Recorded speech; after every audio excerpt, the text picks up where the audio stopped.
Ladies and gentlemen, you bet your sweet bippy we're back. Hello, I am Alex Stadnik. Join with me today on this special edition episode of the GI Show. We have a lovely crew. We're predicting E3. We're coming at you.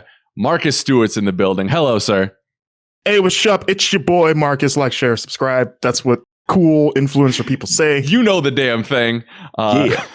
Also, speaking of cool influencer people, Liana Rupert, Queen of Games. Hello. Games, I'll take it. Yeah. But I don't understand the rest of it. But yeah, lit. Let's do it. Perfect. That's what kids say. And speaking of what kids say, they're all the rage. They're raging online today because we have a special new face that you're going to be seeing a lot of. John Carson in the building, new GI editor. Hello. The king of late night. I'm back, baby. Let's Kids love go. him. You've been gone a long time. Smash that like button. You're looking 4 out good. of 5 dentists agree that he's the best thing ever. Yeah, I like the idea that if Johnny Carson was born today, that would be a shtick. Is it's your boy Johnny Carson? Your boy Johnny Carson. Got to be up with the times. John, welcome. Thank you for joining us. Thanks for having me. We're going to do a little bit more formal introduction to you on the official GI show this week, but do you want to tell the people a little bit about yourself before we jump in? Yeah. Well, my name is John Carson. I've been around the industry for about 10 years or so, on and off. I used to write for, back in the day, a website called thegamereviews.com, and then moved on to XBLA fans. And most recently, I've had a podcast with my good friend, Chris Weber, called Procedurally Generated, where we go through the history of video games in a very random way. And now I found myself here at Game Informer. It's a beautiful thing. It's a beautiful thing. Happy to be here. Thank you for joining us. So, yeah, as I said in a hurry, but I did say it, we are going to predict some E3 announcements, right? We didn't get a chance to do it last year because it was such a mess with COVID and no one knew what they were doing. We had these little shows here and there, but we have a little bit more coordinated event this time. We know like the big, most of the big hitters are going to be there. Also, Ben Reeves, I am not him. You can see that Ben is on a super secret mission that I would have to kill all of you if I told you about. So, Liana, what? I couldn't hear you on the mic. Nothing. Oh, okay. Fair. This is off to a great start. You put the fear of God in her. Yeah. So, how this is going to roll this early in the day? Yeah.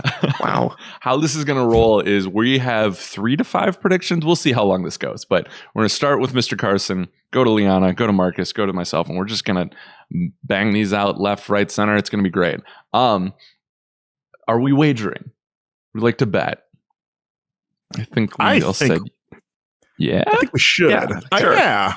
Is this like most predictions correct, or is this per prediction? We did it as a point system Okay. when we did the Game Awards. I believe we did predictions, and it was Got like you get a point for every right one. Now, I think Ben did a minus point for every wrong one. But I'm gonna be honest, I don't know what to expect. Like even more so this time around. So Yeah, I feel like it's a weird year. I feel like we'll just do a point per right prediction. I like that. And If then it comes up in the Summer Game Fest, does that count though? Because technically they're separate. yes, I'm saying from everything starting with Battlefield 6. E3. Yeah. Starting with Battlefield 6 to I think Nintendo's the last big one on that Tuesday. I'm going to say that counts in this area, this structure. So, does that sound agreeable? Are we all good? Man, It's a beautiful thing. It's a beautiful thing. Without further ado, let's just jump right in. Mr. Carson, yes. first prediction is to you. So this being my first actual thing that I'm doing at Game Informer, I have to do this. My first prediction for E3 this year is that Nintendo is going to release Mother 3 in English territories. This man's coming on the podcast trying to bring the heat already. Wow. Is it because Reggie's gone now? He can't stop it. Yeah, that's That's the true plan all along. Earthbound's that's my go-to for my favorite game of all time. So like Mother 3 is something that I've always wanted to play on an actual Nintendo console, and hopefully that makes it here finally. That would be they have it. They have to have it in like a warehouse. Someone's clutching it dearly. It's like Try it from their warm live fingers. Yeah. And bring it out here. It's like the Ark of the Covenant at the end of the first Indiana Jones movie. They're just like top men are wheeling it away, and you'll never see it again. Yeah. Yep. Beautiful. I mean, yeah, Earthbound is something I've only read and watched about. It's never something I've played. So Liana, I'm a young boy. I'm a young pup. I know. Mother, gotta get you in on it, man. Yeah. Mother 3 that was on GBA originally, right? It was. Okay. Yep. So I was going to say, like, did they add it to the virtual console on Switch? But they haven't done any other GBA games. I think they've released it in Japan again multiple times, but never with the translation. So there's fan translations out there. There are ways of playing it, I guess, but I would like a non-complicated way of playing that game. Yeah, for sure. Kicking it off strong. I like it. Liana, bring some heat. What do you got? What are you thinking? Are we going based off Nintendo first and going that way? Nope. I want you give you the freedom to create. Make your own E3 predictions. My own E3. Well, I'm gonna stick it with the Nintendo just to keep it non-convoluted. Okay. I think we're gonna see Breath of the Wild 2 stuff because we have to. They haven't told us anything in so freaking long. Like, it's time. We're thirsty. And I would laugh if they had no plans to reveal Switch Pro, but then they just did, just to shut everybody up, because it keeps leaking over and over again. And like the biggest insiders keep being like, nope, it's happening. So it's like, just give it to us. Just show it. Like, we all know it's coming. Worst kept secret. Yeah, you're not fooling anybody. It's not a secret at this point. Just show it, get it over with, and then get your pre-orders in like you want to do. So like, that's, I think with Nintendo, those are the two I want to see, and those are the two that I think we're going to see. What do you, and Marcus, I believe you're a pretty big Breath of the Wild guy as well, so you can chime in here. Liana, I know, not putting you on blast at all, but I know Breath of the Wild isn't necessarily your favorite game of all time. What do you want to see from the second one? Okay, so Breath of the Wild, I enjoyed it. Like, I just, disclaimer, I did enjoy it. Mm-hmm. I didn't think it was the best thing in the world, like everybody seemed to feel. Then that's okay. Like, games don't have to be the best thing in the world in order to enjoy them. But for me, I felt like the pacing was just a little bit off with the open world, and the story was really interesting, but it was kind of broken up in an odd fashion that I don't know if it was just specific to me, but it kind of bothered me just a little bit. I would like to see even more of a fleshed out story. I want to meet more characters. There were so many characters in the Breath of the Wild that we just fell in love with. I never thought I would want to bang a fish, but here we are with Shark Boy that was in Breath of the Wild. I was like, I like it. Sidon? Lava girl? Yeah. I'm not mad at it. Like, let's do this. So yeah, I want to see more characters like that. And I want to see, Zelda take more, it looks like she's going to be much more in the forefront this time. And I want to see more. Do you think she's playable? She should be. I would love to play as Zelda. Link is a cutie patootie, but like we've got enough of you. Like, you're fine. I would love to interchange it, and I would love it if you could play like co-op and have one person choose to play Zelda, one person choose to play Link, and then just Zelda's obviously the better one. So like that would be playable. A co-op version of Breath of the Wild. I feel like you would definitely need a Switch Pro to make that happen. Right, but that would be like performance-wise. Like Switch Pro, and then like at the very end of the Switch Pro reveal trailer, it's like Zelda playing it. Like, I'm here. Wouldn't that be cool? They're like, each player holds a Joy-Con and plays as uncomfortably as possible. And it's all motion controls. Yeah. Stop it. I'm going to kick you off the first podcast here. That would be incredible. And that's kind of a nice, I know business doesn't necessarily care about like tying up threads, right? But that would be such an amazing way to release the Switch Pro, kind of come full circle with the release of the Switch and the first Breath of the Wild. I'm totally with that. I hope you're right, because my Switch is falling apart and I need a new one. So for selfish reasons, yeah, the back of it's destroyed. It's not good. But anywho, Marcus, do you have any thoughts on that, or do you want to go to the next one, to your prediction? Oh no, I firmly expect Breath of the Wild 2 to have some sort of presence, whether it's like a full-on new trailer or they just give a small update about that game. But I mostly expect the Switch 2 to be announced, and that would be what they accompany it with, much like how the original Switch launched with Breath of the Wild. So yeah, I co-sign Liana's prediction. The co-op thing I never thought about, but co-op thing that is would be good. That has me interesting. really excited. I didn't think It's a about hot that prediction. at all. Yeah, it's hot. I like it. I also If it is co-op, me and Marcus need to play, and he can teach me to love this game like everybody else loves it. there you go. I'll do it the way the internet usually does that and just tell you that you should like it. Yeah, Yeah, Fair. I do. it works every time. Yeah. We'll see. But man, having a launch, think about that. Switch Pro in the first 3 months would have Breath of the Wild 2 and Pokemon Legends Arceus. Woo! Oh, you're speaking Stadnik's language, baby. Let's go. Never gonna see you. No, yeah, for real. I'm putting my 2 weeks in at that I'll be point. there right with you, man. You're like, Alex, we're paying you to play this. Nah. I'm gone. I'm retired. Yeah, Marcus, let's hear you. What do you got for a prediction? Well, Alex, I'm a simple man, so I've got a very simple prediction that would actually make a lot of people happy, and that is Sony, who they're listed as kind of being a part of Summer Games Fest, which that means exactly, I don't know. I don't expect a ton from them, honestly. So I think they're going to unveil a black PS5. That They is should. Good. I think that's the biggest thing Good. that they would do, especially now that they have that black controller along with that red controller out. It's like you're not going to let people have like a mismatched controller and console for very long. So, especially if the Switch Pro is happening and if Sony caught wind of that to kind of counter that, well, like, hey, look, that thing that you guys want, we got it in the color that you care about more. And we have more of them, so here you go. Oh my God. Yes, and now they're gone. Yeah, I was about to You say just they missed said them. that the stock issue is going to continue until well into 2022, and I'm just like, oh my Lord. Yeah. So you may as well paint some of them black anyway to get some more interest. I don't think it's going to be anything beyond that. Like, it's not going to be a price drop or anything different about it. It's like, hey, we got a black one of these. Yeah, so for sure. yeah, and it's going to be available this holiday. Yeah.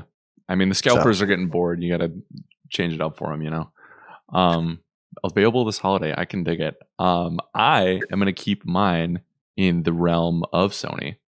Because as we know, as Marcus laid out, Liana, it looks like there's some like news breaking. Oh, okay. No. I was thinking I was in my customization head of like, ooh, what if you could have like replaceable faceplates for your PS5? So and then dope. like all work for Xbox. would what? Like have like Commander Shepard and Master Chief one on one plate and the other on the other, and I would just be in heaven. They're kissing, trying to kiss each other. People love each other. I'm gonna keep mine in the realm of Sony, as Marcus eloquently laid out. Sony, not really anywhere to be found. And we also, they've been forthright recently about, we're still trying to hit 2021 for Horizon. We don't know if we're going to hit it. God of War is next year, which until I see that game, I don't even know next year. You know what I mean? Like, we got a ways away. There is one thing that I think fits very well in this summer of games time slot that we're looking at that I think could actually make some news. And are you all familiar with the title that everyone loved? There was no controversy around it at all. Last of Us Part 2 last year. Oh yeah, the game everyone loved. Yeah. Nothing. No, Super everyone had very positive. positive Very things to lighthearted. say. Yeah. Yeah. She'll live a happy life. Yeah. My personal game of the year. It is missing one huge piece to it though from the first game, and that is Factions multiplayer. Which, if you remember, pre-release from Last of Us 2, Naughty Dog said, this is becoming more ambitious than we first thought. We are going to delay it with the multiplayer aspect of it, and it'll come out later. Which I was like, cool. Like, especially after playing Last of Us 2, I was like, this was perfect. I didn't need to feel the pressure to play Factions right now. But if we are looking at a fall, relatively quiet fall for Sony, right? Kena, Bridge of Spirits comes out in August, I believe, and Deathloop, I think, in September, which are both PlayStation exclusives. Maybe PC, but for sure PlayStation. You kind of have a void there, right? Which if they're selling on consoles, I guess they don't really care, right? But how great would it be to say, hey, get your PS5 with Ratchet, with all the bells and whistles, right? And the best place to play one of the best games of the last couple of years is on PS5 because you can play Factions now. And like, I think an October, September, November-ish release date for that would be perfect because I don't know. Did you guys play Factions? Did you have any love for that? I always forget that game had multiplayer, but I'm not a huge multiplayer guy in general. For sure.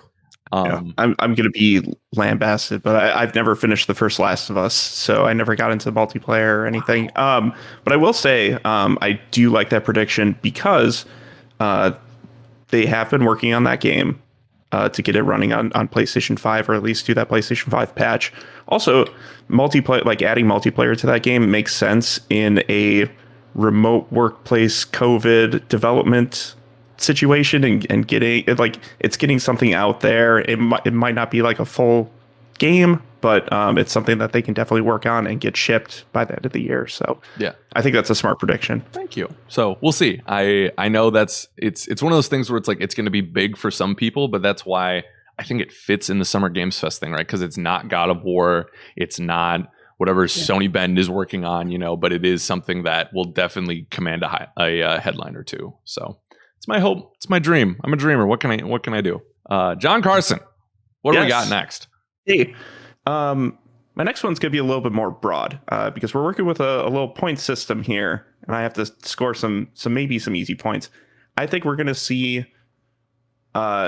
more of a partnership between Xbox and Sega this year, in bringing over some games that might not have been on Xbox before, and maybe bringing over some things from the Atlas brand to Xbox. I think since they started bringing over like Dragon Quest games and the Yakuza games, they're starting to, I don't know, they're just starting to see more of a presence of Japanese games, and people are starting to play those quite a bit more on Xbox. And I think things like Persona would do well in the Game Pass ecosystem. Okay.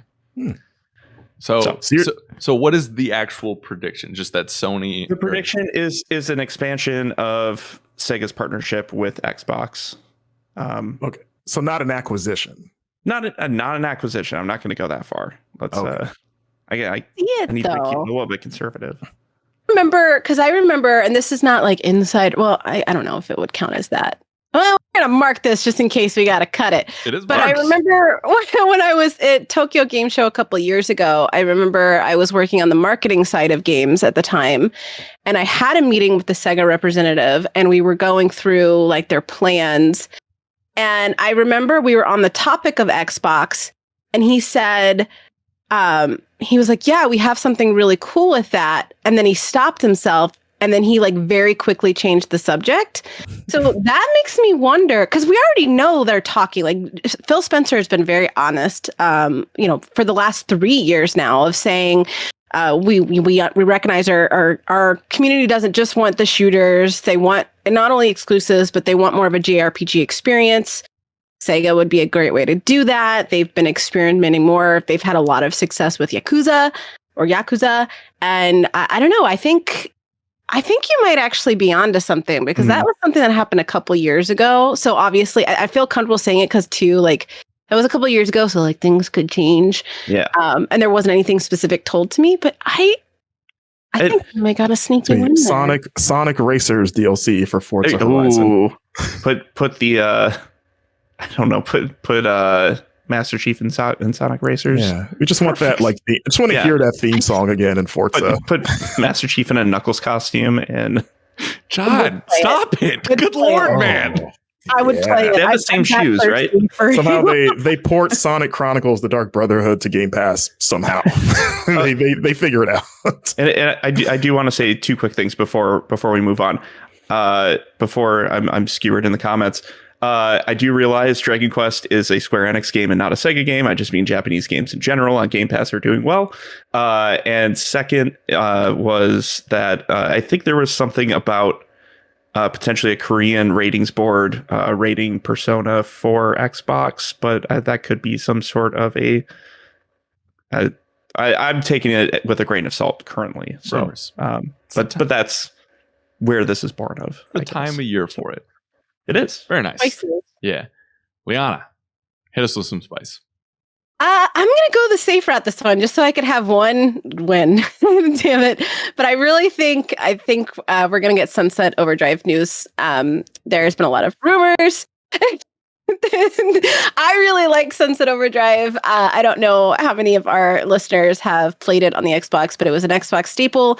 It was amazing. The character customization was awesome. I remember I had like this neon purple haired demon looking chick with like blackout eyes, and she was just dope. And like the premise was like the energy drinks ruined the world with a monster invasion, and it was odd. And a couple months ago, there was a big leak about a revamped Sunset Overdrive project coming to PlayStation 4 and PlayStation 5. Obviously, Sony now owns Insomniac Games, which is obviously the developer of Sunset. So the property is there. The developers themselves have said numerous times they want to revisit this game. They said it's basically in Sony's hands. Sony is kind of scrambling a little bit right now because it's in a weird spot where last generation, the majority of the gaming community was favoring Sony over Xbox because of Xbox One. Understandable. That surety is not there this gen. A lot more people are warming up to Xbox. Xbox is making some pretty big changes, showing that they've listened to feedback from the Xbox One generation. I think, with MLB The Show coming on Xbox Game Pass as a day one launch title, Sony needs a win over Xbox. And what better way to do that than to be like, oh, you guys like Sunset, one of the very few exclusives Xbox One had? Well, yeah, sorry for you. I think it would be really cool. And then if, they can gauge from there, like, okay, here's this revamped, maybe have some exclusive PlayStation skins or something in it. If it does really well, then they can further explore some kind of a sequel. I think that'd be really dope. Did I see some Sunset Overdrive stuff in Ratchet promotions on Twitter yesterday? Yes, you did. That's what I thought. Yeah. You did. They have a portal gun. Not that portal. No, and they have a portal gun. And they had like Uncharted, and they had Horizon Zero Dawn, and they had Fizz, which is the mascot from Sunset. And yeah, I think they're setting it up. So I feel pretty comfortable thinking that's a safe bet. And if not, we'll come back next year. Yeah. Either that or it's PlayStation All-Stars Battle Royale 2. Let's go. The world's been begging for. Yeah. Let's go. Also, no excuse not to play Sunset Overdrive at this point. It's like $3 like from everywhere. So, and I think that is, I don't know this is stark competition, but it is one of the best, if not the best, Xbox One exclusives, like bar none. So go check it out. That would make me very, very happy. I would love that very much. Marcus. Okay, so I'm trying to think of which one I want to say first here. I'm gonna move over to Microsoft. I'm gonna say that we get a release date for Senua's Sacrifice Hellblade 2. I forgot it's been a while. It's been it's long about time. Yeah. Good call. And I'll go as far to say that it'll be this year. Holiday? Ooh. Yeah, like holiday. I'm gonna say holiday. Okay. I like it. That makes a lot of sense too, right? Because we're looking at Halo Infinite, which they've said is this year. Double Fine has doubled down on the fact that Psychonauts is this year. Senua's Sacrifice, like that just feels like a good fall for them. Like I like that a lot. The last time we saw it was Game Awards, like 2 years ago, right? Yeah, it was showed up this past. Did it show up in 2020? I know it debuted 2019. I feel like they've just been playing that same trailer. It was a variation of the same trailer, yeah. It was kind of like a collaborative video. They did show it again in the last year. I know they talked about it, but yeah, I think that it feels like there's been enough time now where I think that should be like there should be a light at the end of that tunnel now. Hopefully, because I want to play it. The actress showed us a video too of, I think that's this year. That happened this year, I think in February, as she did the behind the scenes, and everybody was making fun of me because the image I used was what the thumbnail she used, but it was like going up her nose, and they're like, really? You couldn't pick a better image? Right, we got to render every hair in that nose. So yeah, that's my guess. Hellblade 2, this holiday release. Game Pass. Game Pass. Day one. Yep. Support you. Yes, that's a good one. Very nice. All right. Keeping in what would have been in the realm of Microsoft, but I don't know if it would be this time anymore. Playdead has been gone a very long time. The acclaimed development team behind Limbo and Inside, two of the best indie games of all time, bar none. Within the last year, I think Epic announced that they're going to be helping them with their game. Them and like I think not Respawn, but the Control devs. Regardless. Oh, Remedy. Yeah, Remedy. Yeah, Remedy and a couple others that they're going to be publishing their games. And on the Summer Games Fest list, Epic Games is listed on there. I double checked before we streamed or before we recorded, and the first mention of Playdead's next game was in 2017. It was just after Limbo. It was like a tweet that said, "Hey, thanks for loving Limbo. Here's a picture of what we're working on next." So it's been 4 years they've been working on this, and I know there's been some studio transition there. I think one of the heads left, but that feels like a long enough time for at least some sort of like, okay, let us know what show us what this actually is. I think there was a LinkedIn post for some open world stuff, which I wasn't like, there was that art. That early art that was like an astronaut or something. That's right. Yeah. I forgot about that. It's like, a spaceship crashing down. So they're one of the few studios, granted only 2 games, right? But they have not missed yet and in big ways, right? So I'm always going to be excited for what they have. And in days past, I would have said this would have been a Microsoft stage 100% because I feel like those games are pervasive in a way that some indies just aren't. But with the Epic acquisition or publishing, right? I think we'll see it at Summer Games Fest, and that big man getting hyped if that's on there. Do you think it's Starfield? They're just gonna beat Bethesda to the punch. Yep, they beat him to it. That would be hilarious. Bethesda's like, hey, we actually passed this on to Playdead. Yeah. Well, how about this, Alex? I got an interesting question for you. Are you willing to raise the stakes, so to speak, and bet? Like, I won't tell you that. Say what kind of game you think it is, but do you think it will be another side-scrolling puzzle platformer like they've done before, or will it be something totally different? I think it's going to be more of a 3D experience, like similar camera, right? But like a little bit more 3D just because of what some of the LinkedIn posts have, the job, like the people searching for jobs, right, have indicated. I think they're going to, I would imagine that's why we haven't seen them in this long, right? Is because they're trying to tackle a new space that they haven't really hit on yet, which is interesting because I love those 2 games because of the ambiguous storytelling that they do, the environmental storytelling that they do. And me as someone who feels a little burnt by open world games isn't necessarily looking for that. I want a linear, concise tale told by these people who have a masterful command of that genre, right? But, I would have said Guerrilla should stick to Killzone too. You know what I mean? So it's like, I think talent is, if they know how to surround themselves with the right talent to make a game that fits that story, by all means, let's go. Let's do it. Okay. If it's like so a open world, I'm going to say it's not linear side scrolling. No. So more something different. Yeah. Okay. And they tend to take a while with their games, like because Limbo was 2010 and then Inside was 2016. Yeah. So it's time. Yeah. Maybe I'm just being impatient. Also, I think I predicted this last year, but I think we should see it here soon. And if not, I'll be sad, but not too sad because whatever John's next prediction is going to make me happy. Right, John? Sure. It sure will. My next prediction is going to be about a game from a studio that they've been working on some stuff for the last couple of years, putting out expansions for their last game. But their fate is a little bit up in the air currently.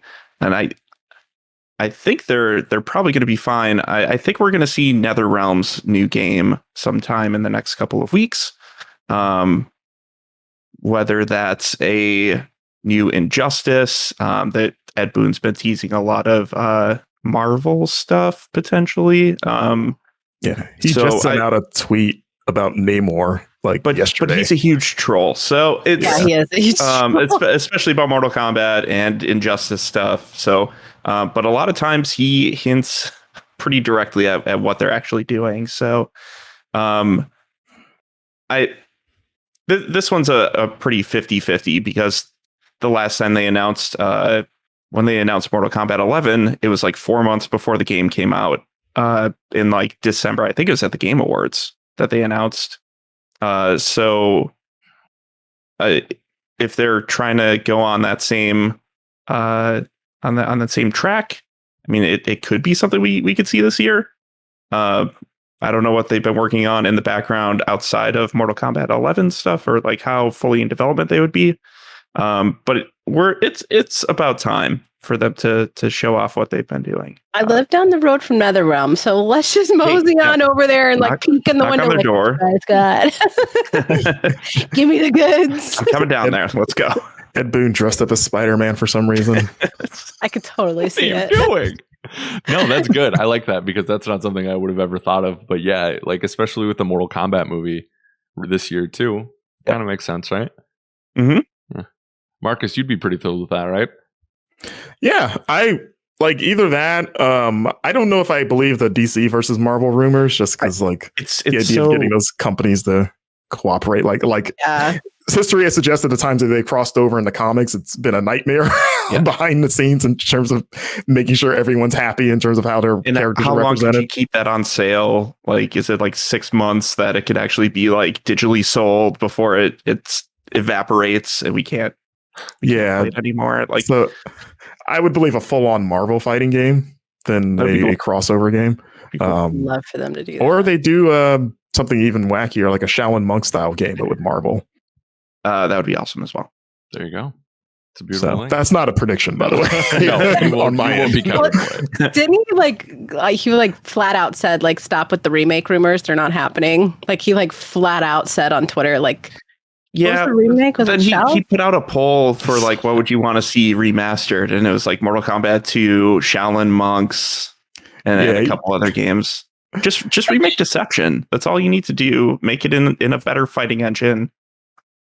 That'd be crazy because you don't see a lot of that with fighting games like remasters. They just kind of get re-released over and over, but not like a full on like we remade Street Fighter 2. Yeah, so that would be fascinating if they did that for Deception. I feel like if they were to do a Marvel game, and I know I'm going to get ripped to shreds for saying this, but they really have to make it special because Marvel, there has some really cool projects in the works. Marvel had some really cool projects in the works. Marvel had some really cool that looked really cool and then flopped horribly. And I feel like with Fortnite, they've done so many Marvel crossovers. Now they have Superman that from DC and with the new chapter, I feel like Fortnite is kind of, regardless of your opinion on it, is the king of mashups.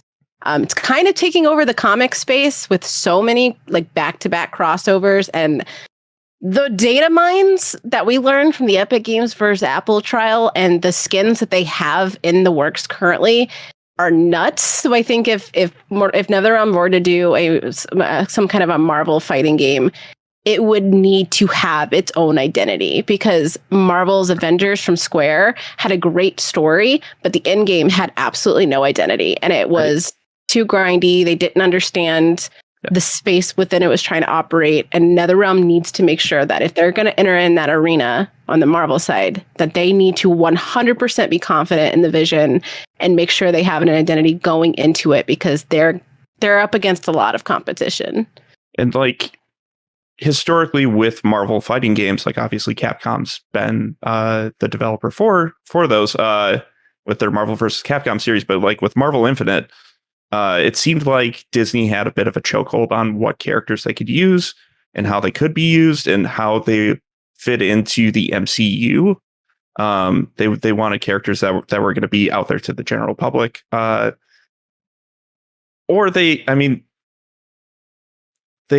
could also kind of go the route of like Rise of the Inhumans and like put in you're the first person I feel like to reference Rise of the Inhumans, and I love that. Hey, I don't feel good about it. But like, they could take the Marvel characters that Marvel and Disney want, and then make their own mutants or Inhumans or whatever they want as their side. Obviously, they've been making characters for forever, so I would trust them to make some interesting characters to fill out their roster. I wouldn't be mad at it. Wouldn't be mad. You know what I wouldn't be mad at? Liana hitting us with another prediction. What up, girl? Girl, all right, I'm going to take it away from Microsoft because Microsoft is something I want to end my note on, so you guys know. Love me some Microsoft. But it's time. It's time. Todd Howard, give us Elder Scrolls news. It's time. Whoa. I understand the reasoning because they announced Elder Scrolls 6 when there was that big to-do of, oh my God, Bethesda's going back on their promise to be dedicated to single player games. So that was them being like, chill. We are a big studio. We have more than one project in the works. I understand why they did it. Just because I understand it doesn't mean I agree with it. I think it was really stupid to announce a game as big as Elder Scrolls that early with absolutely nothing to show for it. We actually plug, but we had an interview with the creative director of Elder Scrolls Online. It was a very enlightening interview. He was very honest. We were talking about identity earlier. He was very honest of like Elder Scrolls effing sucked when it first launched. And he said it was like, that was our fault. We were trying to appease too many different communities at the same time. And therefore we had no identity with what we wanted to make. You don't have an identity for a game that's supposed to be longstanding like that. It's going to fail. They were able to turn it around through, DLC and expansions. And the MMO is in a phenomenal state right now. But he did confirm that with Dwemer, which is one of the rumors for Elder Scrolls 6, he said we were told explicitly not to do anything with that in terms of really fleshed out storyline, because Todd Howard really liked, and this is all on GameInformity.com, where he was like, we like the fact that there's so much mystery surrounding this in the Elder Scrolls universe, and we don't want to take that from fans. And if we focus too much on that, we're going to end up canonizing a lot of the lore around Dwemer, and they don't want to do that. So they eliminated that. Great. Fantastic. But I want to see, I don't think we're going to get a release date anytime soon. It's still a couple years off. We already know that. I would bet my left nut that it's not going to be before 2025. But I think I would love to see a setting confirmed, because we have got the High Rock, setting rumors from the teaser little image very much looked like High Rock. Morrowind has so many rocky terrain that has yet to be explored, even in Elder Scrolls Online, which has done a lot to kind of expand upon Tamriel beyond the single player games. And it's time to confirm a setting. You don't have to give us a release date. I don't even... look, I'm aiming low here. You don't even have to give me a game trailer or a cinematic trailer. I'm aiming low. Just give me a setting. Confirm the setting. The lore is so big.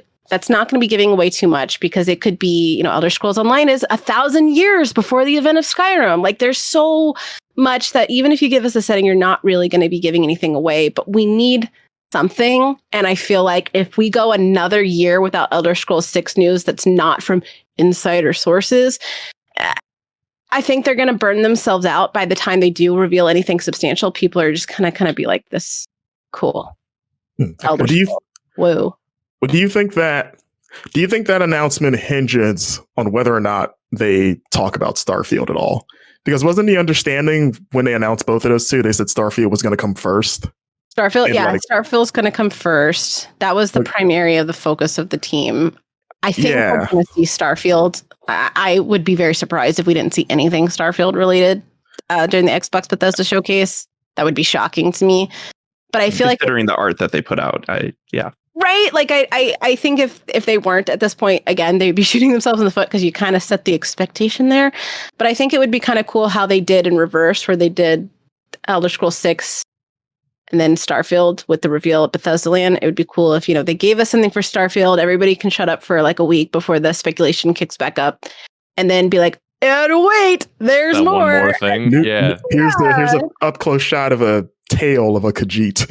I'll take it. I will take it. Give me anything. I will take it. Whiskers. I just need to know. Like I so many people want to know. So, they're doing so many, ZeniMax is doing so many incredible things with Elder Scrolls Online.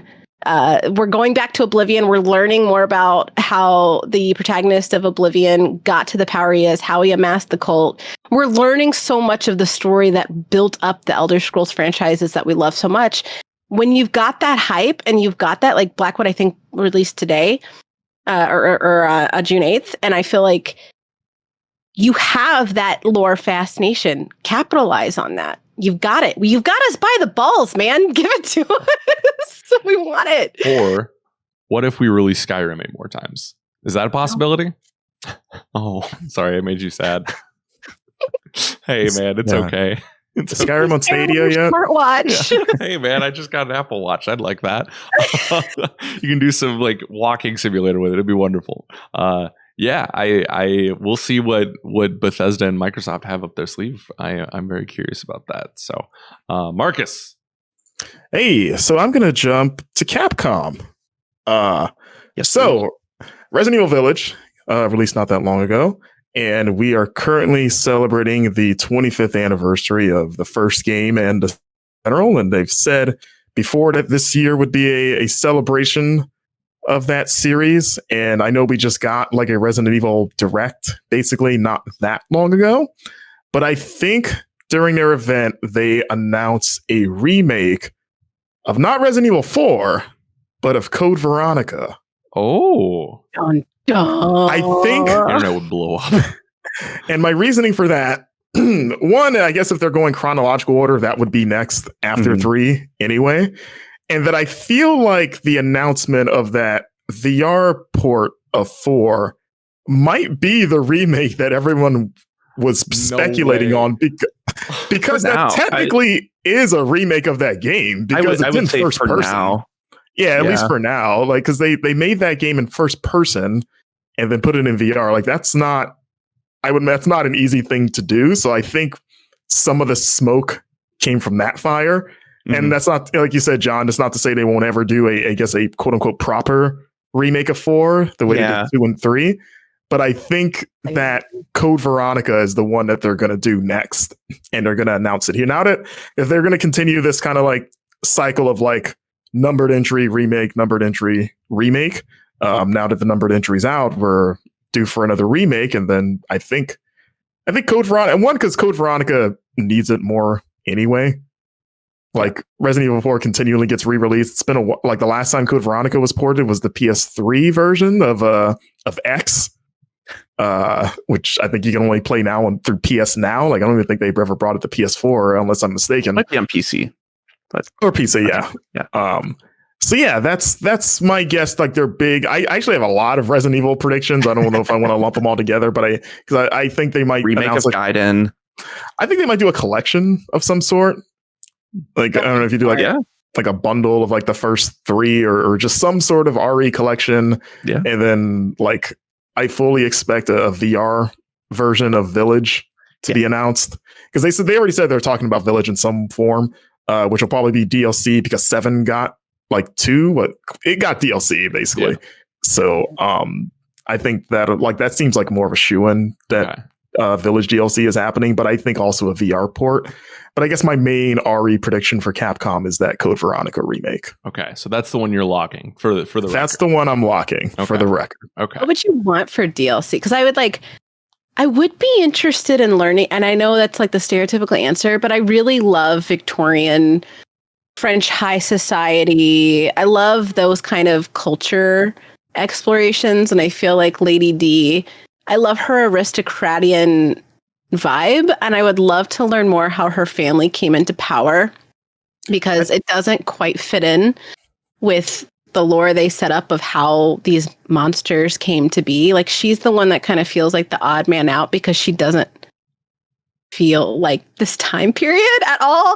And I feel like I want to learn more about how she came to be because they didn't really do a good job at explaining that. Like they gave an explanation for her, but it didn't make sense.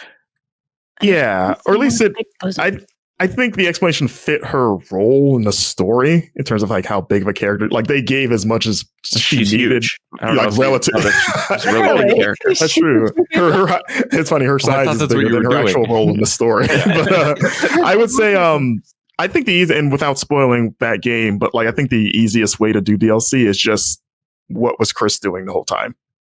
Yeah, what was Chris doing? And just have you play his perspective. Email. Resident Evil Village could have been solved in an email. Chris, no. This is what's going on. Send. Oh, thanks for the heads up, Chris. I'm from 1994. Yeah, carry on my legacy. But yeah, like again, without spoiling, I think that's the most obvious route I can think of is just that story through Chris's perspective. Like what was he doing in the background when you don't see him? That's good. And that allows you to explore the mythical like side of things too. I like that. Resident Evil is still I think it's my game of the year right now. So I'd be all Yeah. in on that. Because that could do the same thing. Like, maybe he learns more about. I mean, maybe he learns more about Lady D that maybe Ethan didn't get to. I would like them to explore the more mystical side of it, because there's always the scientific angle, but I feel like they're leaning more into supernatural than they ever have before. And even though they're still kind of falling back, like, no, wait, guys, we're still virus bad. Like, they're still leaning into that too, but they're getting a little bit more comfortable exploring outside of the formula that they've had thus far. And I feel like, I don't know. I would love to see. I don't know. That's just me. I love vampires. I'm from New Orleans. We grew up with vampires. That's what I dig it. I want to see them lean a little bit more into that without fear. And I think you hit the nail on the head, Marcus. I think that would be, if they're gonna do it, that would be the smart way to do it, is through Chris, because he would have to know more about them because he had all of the intel. Ethan didn't know, but like, sorry, he's like, Market. like Ethan doesn't know anything, but Chris. 7 had Chris DLC, right? Like, there's a history of doing that with the Ethan Winters story, anyways. So Ethan Winters. Beautiful.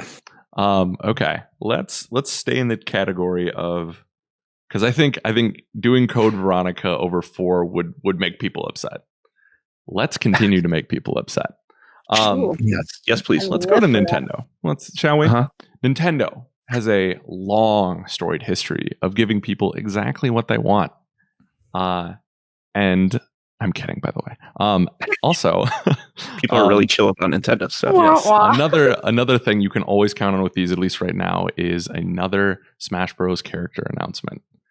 And I know what you're all thinking. It's the 20th. It's the Zelda anniversary. It's huge. People love Zelda. Where's the Zelda stuff? And you would think we would get another Zelda character in the Smash Bros., especially with the Breath of the Wild ties, right? And I think that is distinctly possible. That being said, they're not going to do that. They're going to cater to a Western audience, and they're going to add Jonesy or Peely from Fortnite into Smash Bros. Ultimate. That was my prediction last year. I think you're 100% right. I got raked over. I was at Play Games at the time. I am mad thinking about that. You're welcome. I predicted that, and people demanded my job. That's how angry people were. They were like, "Fire her! She doesn't know anything about games." That's when it was like, "Don't get mad at me. Get mad at Nintendo for doing it. Right, you're gonna do it." I am warmer on Jonesy being in there after the last year of stuff, especially the stuff that he was doing with all the mercenaries and all that. Cool. That's fine. Yeah. They literally set it up. They literally set it up with the last portal line of, we had Tomb Raider, we had Master Chief, we had Kratos versus Master Chief. Right? That is the pair up we never thought we would ever see, and they gave it to us. Yeah. They're literally setting the stage for them entering the stage. And that's the thing too, is like you said, Liana, we've had the crossover from every major publisher. Fortnite is on Switch. I think it does pretty well on Switch. They've shown they're willing to go for a more Western character with Banjo, with Minecraft, Steve or whatever. And it feels like this is one of the last hurdles they need to get over Fortnite wise. You know what I mean? Like, to get, like, to say the whole crew is in here. And not my favorite. Like, I'm trying to win this prediction off here, but I actually think that moveset would work really well in Smash, because, for sure, if you lay a trap. You lay a trap. If you want it to be a more swords character, which God forbid we have another one, but he could start with the pickaxe, or she. I think you would have Jonesy as the main one, and the Echo Fighters are like the different defaults, or Peely or whatever. And then the ultimate, his ult move, it would be literally just like, you could do that targeted thing, right, where you ensnare another character, and then he builds a fortress like right under him, and it skyrockets out. Right. I think there's like weird synergies here that unfortunately I think work really well. That's really cool. Do you think they get to choose where they drop on the map whenever they die? That'd be good. Or you just send in the bus like as your ult too, and just wipe everyone off the screen. Like, this works way too ring well. That closes. Yeah. Like a ring that closes and catches everybody. Yeah. I'm not even a Fortnite fan, and that sounds really dope, actually. Yeah, actually, that sounds like the perfect prediction in that. That's like just wild enough to work. Yep. Like it's crazy, but then it's when you think about it, like that makes perfect sense. Yeah. Like it would not shock me to see that now. It works way too perfectly, and I'm upset that I thought about it. And there's a lot of people who are much smarter than me. So if I've thought about it, someone else has. So hopefully you get Sora or Goku or whatever the other characters that aren't coming to Smash are. But that is Chief. my Master Chief. that'd be or Master I Chief. thought about that a lot too. But I think Fortnite is more of This could be the arbiter. realistic. Just a grunt. Just throw him in there. Yeah, sure. It's Craig. I love it. Yes. Y'all, speaking of Craig, okay, sorry, this totally off topic, but I may or may not have bought a giant canvas of Andy Warhol style painting, and it's just a bunch of panels of Craig's face. That's incredible. Well, that's what Andy Warhol's doing this whole time. I regret nothing. It's glorious. Alrighty. We've been going for about 50 minutes. Do we each have 2 more? Do we want to do 1 more? How you feeling? I might only have time for one. Okay. I'll do one more. Okay. We'll do 1 more and we'll say goodbye. So, Mr. Carson, send us home. Yes. So let's make this count. Oh boy. I regret my 1 more restriction already. Yeah, I looked down and I was like, oh crap. Hey, a quick one. We'll do 2 each here. How about that? If you can be okay. If I can be real quick. With abridged one and then a longer my abridged one is that I think Project Triangle Strategy is actually going to be a Final Fantasy Tactics game. I think that would probably sell better than them eventually calling it Project Triangle Strategy, like they did with Octopath Traveler. I think that ends up being a tactics game, a Final Fantasy Tactics game. I think that's really smart for that series. They should do that.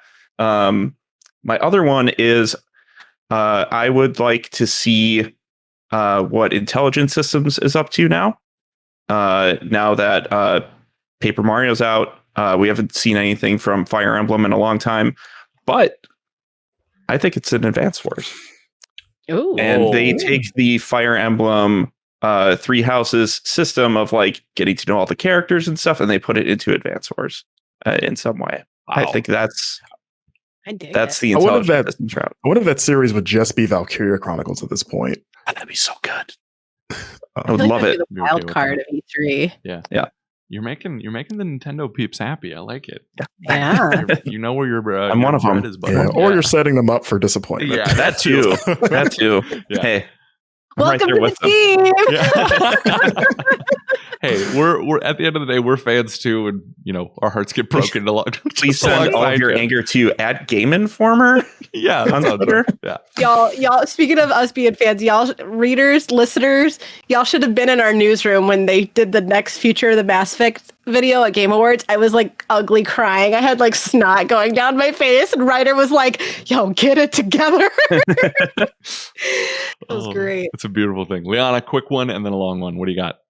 All right, my quick one is I think you guys are kind of hitting the nail on the head that we're going to see Final Fantasy. What is going on with this? Sorry. I don't know what I was doing there. It's been a long hour. And it's been a long hour. Einstein here is where it's at. I think they're gonna continue on the vein of Final Fantasy. I think we're gonna finally get a update on Final Fantasy Part 2. Do I think it's gonna be a release date? No, but I think we're gonna finally be learning a little bit more. I don't even know if we're gonna get a trailer, but I think they're gonna just give an update of like it's going smoothly. We're not hugely impacted by COVID. Expect more later this year, and I think they'll have an actual reveal at the Game Awards 2021. I love that. That was a timeline prediction carrying over into the Game Awards. And then I think my longer one is I think we're going to get an actual like gameplay trailer of Fable. Give it to me. I thought you were going to say Halo, but I'm not equally as excited. Halo. We know Halo's going to be there. We know it's going to be gameplay. Alex, we're already going to be like freaking out. We're there. But I think they did the reveal trailer for Halo with the frog eating the fairy, and we all audibly gasped. And I think we cried, we freaked out. I think that was great. That set the stage. Now, after COVID, after work from home, and everything's being uncertain, fans want to see like something solidified. It's a new team. We need reassurance that they're going to actually like pay homage to the original vision. Fable 3 kind of fell off the map a little bit for some. I personally really liked it. I was really attached to my character. But I understand why people didn't like it. But they need to make sure that they can convince longtime fans, like, no, we're going to do this justice. It's in good hands. We hear you. We hear your concerns. Don't worry. And then, of course, Elden Ring. Done. Damn. All right, Marcus. Okay. So actually, both of mine are Microsoft centered. So the first quick one is that Hideo Kojima shows its face in some way at that event at Xbox. Oh, sure. It's if he's gonna be Todd anywhere, Howard walks out, rips off his mask. It's Kojima. All along. Yeah, CQC's Todd Howard to the ground. But yeah, I think that if he's gonna show up anywhere this coming week, it's gonna be there. Yeah. To probably tease whatever his next project is. I'm not going to even speculate what that could be, but I'm just saying expect to see Kojima at Microsoft's event. Do you? I guess just quickly do something with that. Do you think they somehow license something from Konami to get Kojima on board with a certain franchise that he might have been with Police for years? Yeah. What was that Game Boy Advance game with the light? Boktai. Yeah. Make a new Boktai with solar panels on your Xbox One. Okay, that's what people have been begging for. Yeah, I don't know. Konami already said they're not showing up, so that I don't think so. As cool as that would be, but that doesn't mean that Kojima can't announce his own horror game, which I think that's what he's going to work on next. Is something horror related. So. Konami did say they have a showcase later, though. And then I found out on the topic of it's pronounced Kojima, and I didn't know that until I went to Tokyo Game Show, and their PR yelled at me. They're like, Kojima, and I was like, Kojima, and they're like, Kojima, and I'm like, Kojima. You're just testing him at that point. Just get out. So bad. I would say at the very least, sort it out. The one thing that they could announce there outside of his whatever his new project is just like, oh, by the way, Death Stranding's coming to Xbox. That feels yeah. It depends on who owns that IP, right? But that feels like a slam dunk. Yeah, it seems like that's a Kojima. He's going to be there. Yeah, that's a Kojima thing, but not a Kojima thing. Mm-hmm. Okay. Brothers, different men, different people. I have a hard time. That was his old company. And I guess my longer prediction is that I don't expect anything on Elder Scrolls 6 personally. I think it'll be Starfield, if Bethesda's going to talk about anything. So in its place, Obsidian gives us the first real look at Avowed. That would be nice. Yeah. Like the first, that'd be sick. Which, if you're not aware, is that first person fantasy looking thing that everyone is comparing to Elder Scrolls. Elder Scrolls. The Dark Scrolls. It has the dual wielding and it has everything. I mean, so does Bioshock. I almost laugh at that. I'm like, it's like, I don't know if there's enough here to completely warrant a comparison to Elder Scrolls. I get it, but like, we really didn't see a ton of it the first time. You had the sword and then you had the magic, and it was literally like the same. Like the might and magic. It's a might and magic game. Hey. But yeah, I think this is where we get the full coming out party for Avowed. Like a complete gameplay walkthrough. I'm not going to say there's going to be a release window on that. That'd be cool. But I think we just see more of that game finally. Again, to kind of make up for no Elder Scrolls. See it. Yeah, that's good. That's very, very good. All right, Stadnik, send us home. I'm struggling because I have a lot. I'm trying to do I want to go for the points or the fun? Fun. Do 1.1 fun. Okay. Yeah. Okay. Yeah. Well, yeah, that was my plan. It's the heart versus the brain. Okay. We'll go for the point here. The next alpha/beta for Back 4 Blood will be announced. They did a awesome job with that first alpha. That game was polished as hell when we first got our hands on it. They did promise. Oh, I don't know if I can say that. I thought they promised another like testing experience, but maybe that was before the delay. But this seems like a good time of year, especially with the game. So it was supposed to come out in July, I believe. So like that'd be a nice way to say, hey, we know you're excited for July. It's gonna be better in October, but here's another slice of a level that you guys can try. So that seems fitting, right? And then I'm gonna send this home. I'm gonna send it. Don't be silly. I'm still gonna send it.